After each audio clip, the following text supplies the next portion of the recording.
Hi, everyone. I hope you had a wonderful Thanksgiving weekend. I'm back from a little time off, and thanks to Josh and Zach for holding down the fort. And hello to Angie from Bella Vista. We got a few people on here, but didn't think I'd get a whole lot of viewers. But you know what? Here's the deal. I want to tell you what's going on with the weather. I'm not going to waste your time, but let's go ahead and get right to it. As we got a big system that's cranking up the winds. That's probably going to be the big weather story.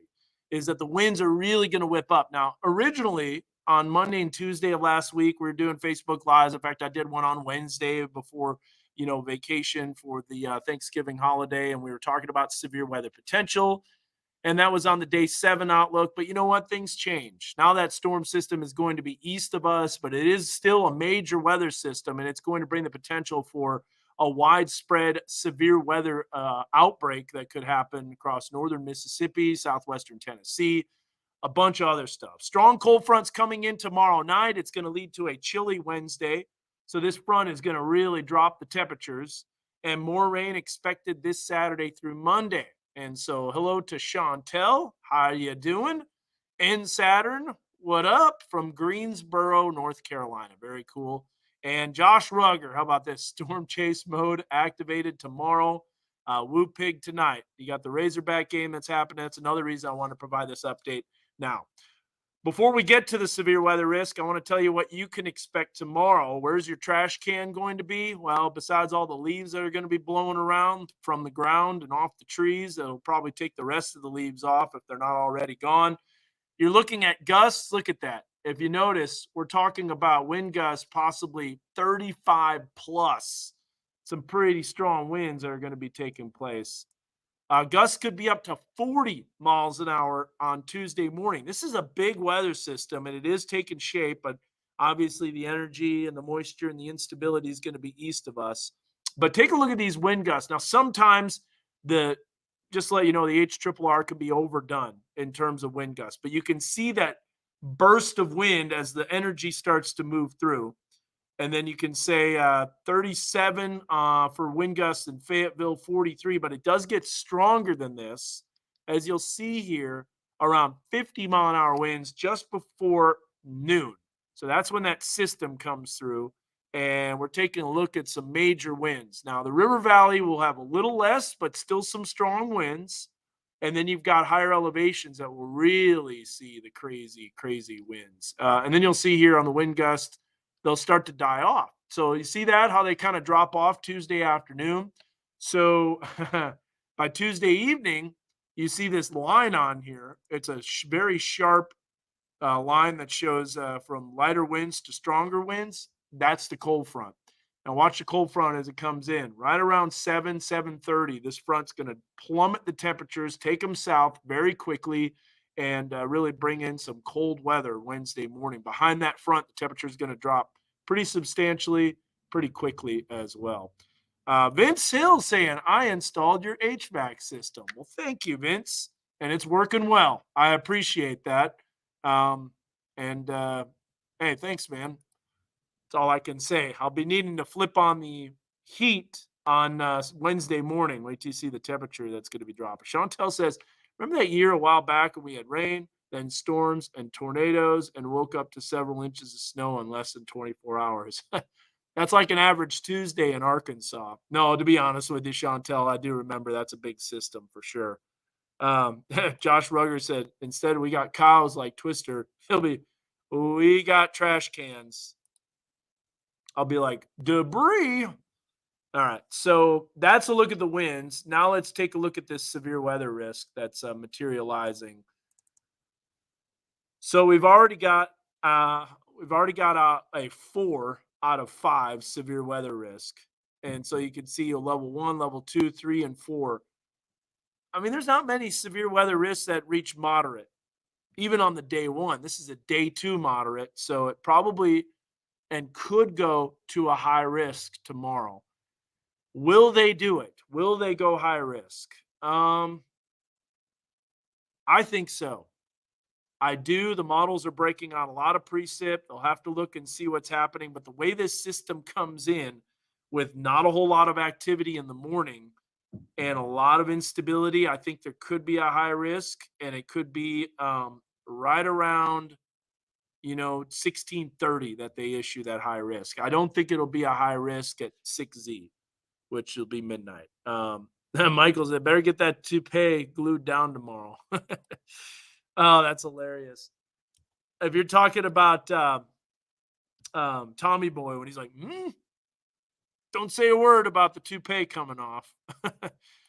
I don't think they will, only because of the threat of crap action ahead of the main event. Yeah, that's true. But I don't think there's going to be a whole lot because the energy swings in and the lift doesn't happen. And there's also a pretty strong EML too, elevated mix layer. Hey, Roby, happy holidays to you as well. Thank you so much. All right, so there's that severe weather. And you notice it doesn't really include us. Now, check out the tornado risk. We're talking about a high probability, which is a 15%, if you know SPC talk, of EF2 to EF5. That's that hatched area, which means strong to violent tornadoes, a greater probability within 25 miles of a point. So as you can see, we've got that area, which is east of us. Everything is east of us. There's not really much happening. And so we're going to have really this system that doesn't really impact us as much except for wind. In fact, Josh, I took the flurries out tomorrow. I just don't see that happening now along the Oklahoma-Missouri line, the Oklahoma-Kansas, Missouri area. That potentially could see some flurries, but I don't see anything else. Jason, what's going on, man? Still remember the days we sang some Friends in Low Places on the square. And that beard is sick, by the way. Many candy canes filled tree. The bungee cords holding them down while fell over twice till I got smart. Yeah. So we got some strong winds tomorrow. The winds are going to be really cranking up, as we mentioned. So here it is. System coming in. There's two pieces of energy. There's one right here that's lifting northeastward. More energy to the south. This is going to be your severe weather outbreak potential right here. You can see all that dry air, that warmer air. That's the dry punch that comes in. That punch is going to be nosing in into southeastern Arkansas, and then this system digs in. And so look at all that. Look at that system, man. Now the majority of this vorticity is going to be north of us, which is what's going to crank up the winds. But we have this piece of energy right here that's going to ride up along the warm front that's going to be developing, and that's going to crank up the storms for southeast Arkansas. So around here, well, what's interesting is our morning low will actually be shortly after midnight. And then we're going to climb throughout the morning as that moisture and instability tries to return, but it really doesn't. If there's going to be any storm, it would be in South Scott County and eastern sections of our area, because after that, as you can see, the storms move east pretty quick. And there's going to be additional storms. Now, this is where things get interesting here. I will reload this too. But things get interesting about Tuesday evening, just after sundown. So hopefully it's not a night chase, Josh, but the potential there, because of looking at that energy coming in, I would say it would be a night chase, unfortunately. But here's a look at, again, this front that comes in tomorrow. Now, I've got to actually adjust this timing for the 7 o'clock, so I'm going to do that real quick. Because this front's coming in so fast, I have to adjust the timing on this. So we just kind of drag it back. So here's what we've got. And you can actually see that line. See that little thin line that develops? So that could develop a little bit of shower activity that could pop up, just a little bit of light rain. That's why we got the 20% in the evening, and then the front rips east. So what I got to do is set this up so that front keeps marching through. Something's showing like it's not. Let's see what's going on here. Hold on just a sec. Okay. Yep. I guess everything is start straight in, start straight out. Okay, so back to this. Here's that front ripping in. You can see how fast it happens. That's the energy that swings in. The storms are going to be ahead of that front. Let's go back here real quick, and we'll take a look. There's the front. Now watch the temperature drop. Right about 7 o'clock, it's going to start knocking on the doorstep, and those storms are going to be cranking up, and then you can see them dropping southeast. And then this only shows us getting down into the 30s, but we're going to be down into the mid-20s. At least it'll feel like the mid-20s for sure. Come to think of it, there is some strong winds that are taking place tomorrow. So let me show you this here. We'll look at the regional. So this is the regional extended. It's relative humidity. I don't want to look at that. Let's look at this real quick and see what this does. This doesn't really break out anything. There it is, just a little bit of shower activity as the front comes in. I can see that. That's why we kept that 20% in there. But for those that are wondering, I do want to get to a wider view here to show you what you can expect. So here's a wider view. There's the low that's developing. There's the rain that pops up. Now I'm going to zoom back out here just to show you these storms that are popping up on the latest HRRR. So let me delete all these keyframes. And so let's kind of step through this. So there you see the energy moving in. There's the low that develops to the north. There's the storms that pop up. Yeah, you're right. There is a lot of convection. Sometimes the model does that, though. I don't know if I buy that. And that doesn't look as super cellular. We do. Yes, we do. So there you see that front coming in and blasts through. So you're right. There is a lot of stuff that's out ahead of it, that what we call crapvection. That's the actual technical term for it. Oh, see you, Roby. Have fun shopping with the wife. Yes, we do have that. Let me show you the SIG-TOR parameter. So here's the SIG-TOR parameter.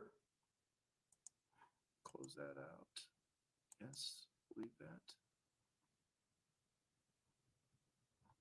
Okay, close that out. So now I can go into this and let's see what it does.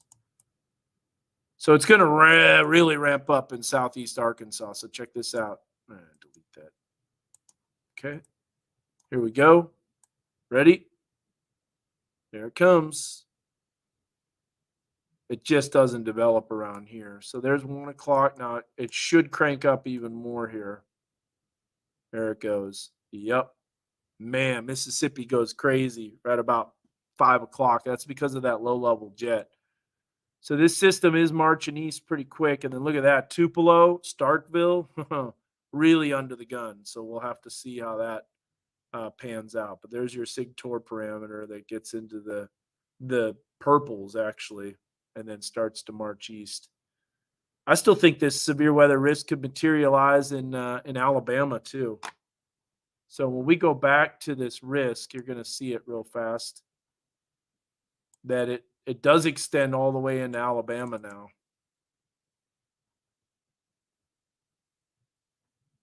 You look at the day 2 tour. So, well, I think that about does it. And that kind of gives you all the updates that you want to know about the weather tomorrow. Oh, yeah, no, I want to show you a 2-day forecast timeline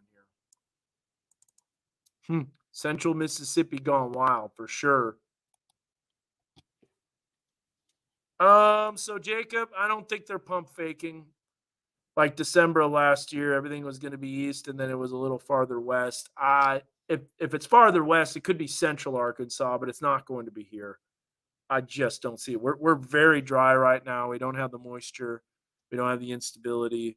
And I don't think we're going to see that. But take a look at this temperature drop. I adjusted this. So we go from 69. We drop off a little bit prefrontal, but we do get close to 70 degrees tomorrow. In fact, we do hit 70 about 3 o'clock.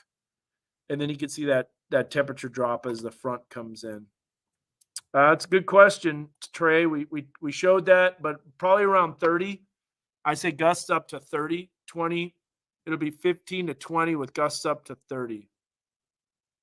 I know. Chris Ebert, the man, the myth, the legend, our director of operations here at KNWA, Fox 24, KXNW. Watch him for sure. Hope it isn't too bad. I know. It's something to watch for sure. Let's look at the 12-kilometer here. Let's see if this is moving at all.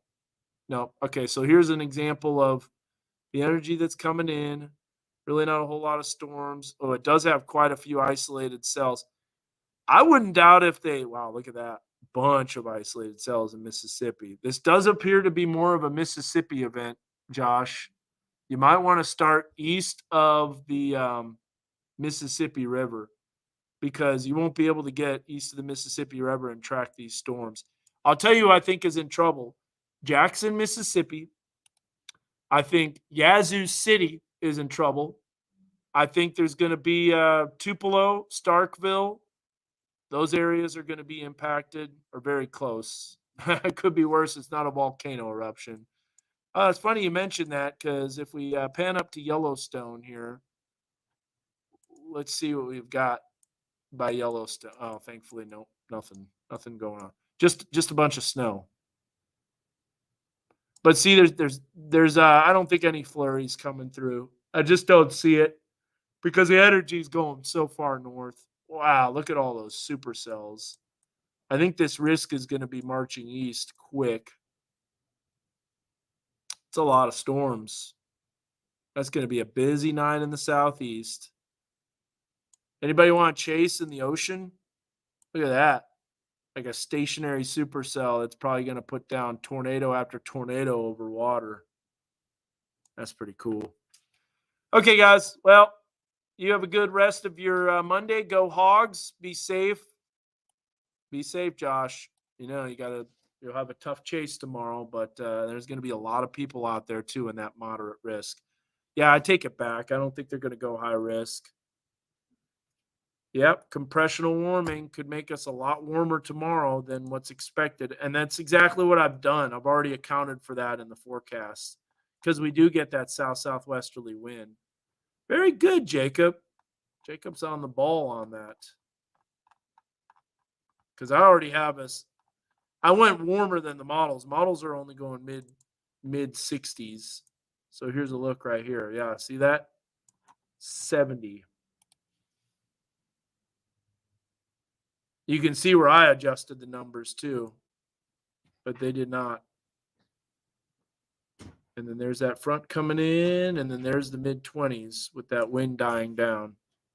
All right, thank you, Saturn. We'll see you. See you, everybody else. You have a great rest of your Monday. Go Hogs and be safe. And I'll see you on the news tonight if you tune in. Thanks, guys.